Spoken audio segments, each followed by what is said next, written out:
snap too. Find the J, how about this bitch? Please cut the fans off. Nigga, I ain't crazy, I ain't never thought about knocking my mans off. Nigga, play with me, put a hold on one like I'm playing golf. How much do the head cost? I get the head and head off. Pick up a baby, she just got a head and I'm dropping the top and I sped off. I want this shit so bad, I'm counting my days. What it do, YouTube? It's your boy, MrGoLoco, and we back for real this time. Like, we really back for real. Like, we back. Last time y'all seen me is when I dropped that King of the Court video, which I want to thank y'all for showing support on. I think it got like 100-something views. Even though 100 views might not sound like a lot to most people, the way I see it is, bro, if you put 100 people in one room, that's a lot of people, gang.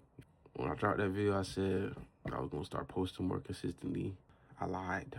I ain't lie intentionally, but a lot of stuff happened right after that video, right after I posted that video, that kind of messed up the whole process and the whole plan. If I want to be a content creator, I gotta hold myself accountable, and I also gotta be a man of my word. So today really is gonna be a sit down conversation from me to y'all, really just giving y'all like some insight. Really, I'm really just dropping some lore, some MrGoLoco lore for the people that don't know. So I say about a week and a half after I dropped that video, me and my dogs, KP and Wiz, we went to go work out. We put it to the court. I had full intention of just working out. I wasn't gonna run no games, nothing. We were just gonna go, put some shots up, get some drills in, and that's it. We put it to the court. It was deep. It was pretty deep. It was some dudes out there. I ain't gonna lie, just as a hooper, if it's runs out of court and you out there, you gonna eventually get peer pressure in the hooping. Feel me? Regardless of what the intentions was. That's exactly what happened. I got peer pressure in the hooping. See how we run a couple games. I think like 2 or 3 games in, I ended up getting the ball, went to go blow past my defender. As soon as I go and plant my left foot, Buddy ain't move. I don't know what type of defense he was playing, but Buddy ain't move. His foot stood right in place where my foot was about to be, and I stepped on his foot and tweaked my ankle. Now, I've been playing basketball since like 7th grade. I've had more ankle injuries, more ankle sprains than I can count on my fingers. So initially, I'm just thinking, you know, I just tweaked it a little bit. I go to tie my shoe. I tried going, running up and down the court a couple times. It felt all right, cause my adrenaline was still kicking. About like 10 minutes go by, and I can't put no weight on my foot whatsoever. So again, I'm not really thinking like it's that bad of an injury for real. So went home, was gonna try to sleep off the pain, hope it was gonna be better in the morning. Ended up waking up in the middle of the night in straight tears, like so bad. Like every time I moved in my sleep, or every time I moved my foot in my sleep, it was waking me up. Like I was waking up like every 30 minutes, bro. I was like, yeah, this is not your typical sprained ankle. Ended up waking up, having my sister take me to the ER the next morning. Long story short, boy did some x-rays. Gave me some ice and a boot. It said, I think they said a grade 2 ankle sprain. And basically just keep icing it, and you should be good in a couple of days. Newsflash, I was not good in a couple of days. I'm icing it. I'm doing everything they told me to do, and it's just getting worse. Like, the pain just unbearable. A couple of days go past after that. End up getting a second opinion on it, and I end up getting diagnosed with something called a Lisfranc sprain, or a Lisfranc fracture, whatever you want to call it. I basically tore the ligaments in my foot that allow my foot to like dorsiflex. If you know anything about me, if you know anything about my basketball career, you will know that I've had a very rough relationship with injuries. My first major injury was sophomore year of high school.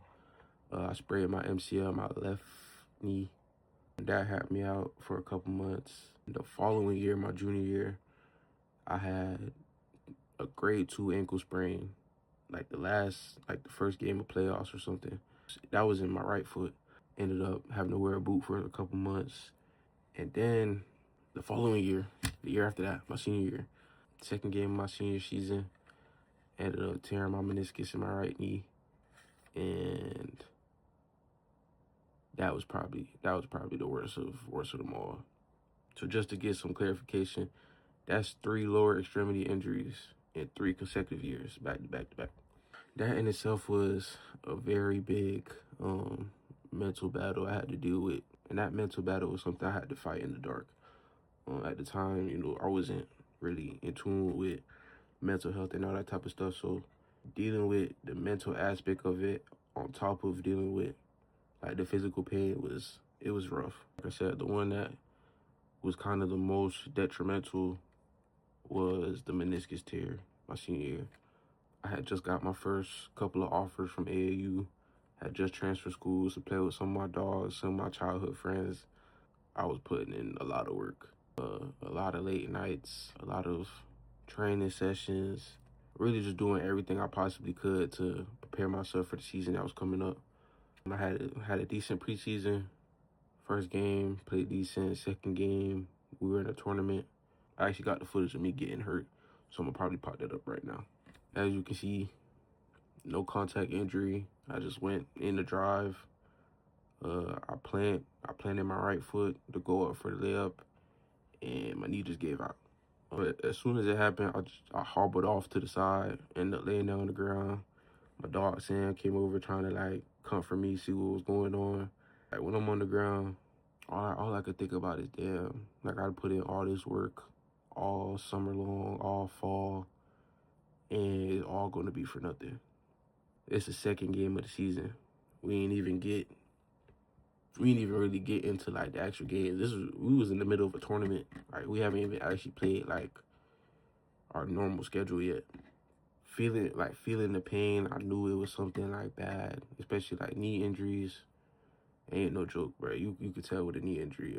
It's a little different than an ankle sprain where you never really know until it wears off. But like with that knee injury, sometimes you know automatically. I got named team captain.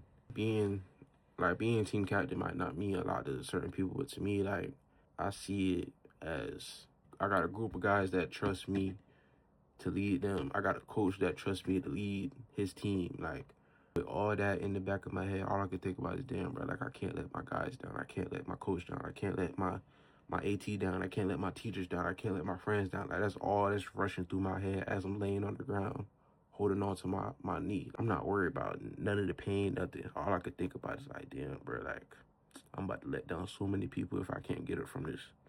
So I ended up getting up, try to go back in the game. It wasn't happening. Ended up talking to my athletic trainer the next Monday. Shout out Miss Webb. I kind of like told her what happened, what I was feeling, and she basically told me like it was more than likely my meniscus. Now, even though everyone knew I was hurt, I don't think anybody really knew the severity at which I was hurt. I ended up doing some research on like, meniscus tears and the recovery and all that type of stuff, the rehab and all that type of stuff.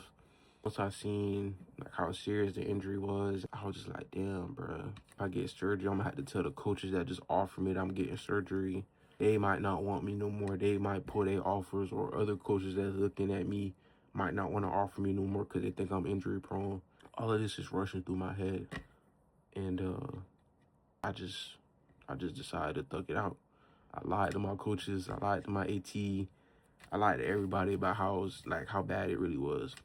Like, bro, it was nights I would come home from practice and I physically could not walk up the stairs. Bro, my knee was so swollen at one point. I think I wore a brace for like the next month and a half. And playing the rest of the season on the torn meniscus. I think I only missed one game, and I don't even think I missed that game because of the injury. I think I missed it because of some other shit that happened. Now, looking back in hindsight, playing the rest of the season with that torn meniscus was probably the worst decision I could have ever made. Not only long term, like physically, but me trying to be Superman and Captain America and trying to put the team on my back and not trying to let nobody down. All that ended up doing was hindering me from performing my best. Like the rest of the season, I wasn't playing myself anymore. I wasn't the same player that those schools offered in August. And it's not like I physically lost my ability to hoop. It was always there, but mentally, like every time I stepped on the court after that day, I was playing so hesitant because in the back of my head, I'm knowing my knee is not anywhere near 100%. And I knew every step I took on that court could have led to me making it worse or could have led to another injury. I'm in games not even worried about like winning or worried about playing my best or worried about any of that. I could see a defender in front of me, know he can't guard me, know I can get by him and get to the lane. In the back of my head, I'm like, damn, if I try to blow past him, I get past him and I try to go up for a layup and I tweak my shit, I'm done for. Damn near had PTSD. And that ended up just killing my confidence because I knew I couldn't perform at the level I wanted to perform at. And everyone around me saw it. They didn't know why. They didn't know why I wasn't playing how they wanted me to play. They didn't know what was causing me not to have confidence and not to shoot the ball and not to want to go out and score. They just seen me out there going through the motion. And again, this was all a battle I was fighting internally by myself. I wasn't seeking out any advice. I wasn't doing none of that. I was just trying to figure it out on my own. That ended up leading to me having a very mediocre season. It basically ended up coming back to bite me in my ass. You feel me? So once I graduated, like I kind of just spent the next 2.5 years just trying to figure shit out. Ended up going to college on a track scholarship. That didn't work out because not only was the situation I was in bad, but I just knew mentally I wasn't. That's not where I was supposed to be. I'm not supposed to be on no track team. I'm not no track dude. Yeah, I just spent the next 2 years just trying to figure shit out, trying to see what my next step was. And flash forward to summer 2025, I kind of had like a breakthrough, like a mental breakthrough. I ended up finding out a lot of stuff about myself that I'm gonna probably make a separate video about in the near future. And I kind of got a lot of answers to stuff I didn't have answers to before. I was reflecting on a lot of the stuff that I had regrets on. So I ended up texting my dogs, KP and Wiz. I said, yo, y'all boys, like, let's take this basketball stuff serious again. Like, let's go train. Let's do it like for real this time. Like, we all had hoop dreams at one point. That just ain't go how we expected it to go. So we kind of came together, going out to court, started hooping again. Really just falling back in love with it all, bro. The whole process. And when we made that King of the Court video, that was kind of like a momentum shift. Like, once I dropped that video, like everything just seemed like it was going in the right direction. Everything was just making sense. And 2 weeks later, right back at square one with another injury that was pretty much out of my control. So when that foot injury happened, I was going through it, bro. I can't even lie to you, I was going through it. I felt like I was just trapped in another cycle. I had some other personal stuff going on. I ended up having to miss work for like a month because I couldn't walk. Really, bro, I kind of started to just question everything again. It was tough some nights. You feel me? I feel like I can't never, like, every time I'm getting some momentum in this basketball shit, I end up hurt or something end up happening that just stop all my progress. But as much as I was tired of going through the same cycle and tired of like getting stopped in my tracks, tired of having my momentum stop, I was also tired of letting all the adversity I was going through define who I am. And as much shit I went through last year, I still feel like I have way more left in the tank and way more to give. Like in 15 years from now, I don't want to look back to this time this time period in my life and have regrets about anything. Like I don't want to be that old dude at the gym like, oh, when I was your age, I was gonna go to the league, but you know I had some ankle injuries, I had some knee injuries, and I don't want to be that dude, bro. Regardless, like deep down, I just know that I still got more left in the tank to give, you know. And flash forward to present day, I'm still only at like 70%. I still can't really run too much. Still trying to ease my way back into it. I still got like a couple more weeks of rehab left, but I'm back. But this time around, I kind of want to use this platform as a way to document my journey and use my platform to motivate other people. So there's thousands of other kids that go through the same shit I go through, that go through injuries and question if they want to keep going. And if I can use my platform to motivate somebody else, then I feel like I'm fulfilling my purpose. I got a 15-year-old nephew that look up to me. Me knowing that he looks up to me, it kind of puts me in a position like, damn, I'm not I'm not putting all my potential out there. So for him to even look at me in current form and want to like learn from me or want to do some of the stuff I'm doing or just like get motivation from what I'm doing currently, That then puts in my mind like, damn, if I really give it my all, that would help him so much more. It's a new year. Really, I went into this year giving myself certain goals that I want to accomplish. Like, I want to get back healthy, get back in the gym consistently. I want to train again. I want to start my clothing brand. And then with this content creation shit, like, I really just want to be consistent and put my full effort towards putting out good quality stuff. I know I got the support system. Like I said, my nephew look up to me. I got some old teammates that look up to me, some old classmates that still text me to this day, like asking advice and all that type of stuff. So really, I want this whole journey to be about progress. And as much as I'm doing it for people like my nephew and all the people that support me, I'm doing it for me too. I feel like I owe it to myself to fully invest in my own stock. I feel like even with all the adversity I've been through these past couple years, like, I still haven't given it my all. And I don't want to look back in 10 years and say, damn, what if I would have did this? Or what if I would have did that? So the only way of preventing regrets is by seizing the moment, living in the present, and doing what I can do now.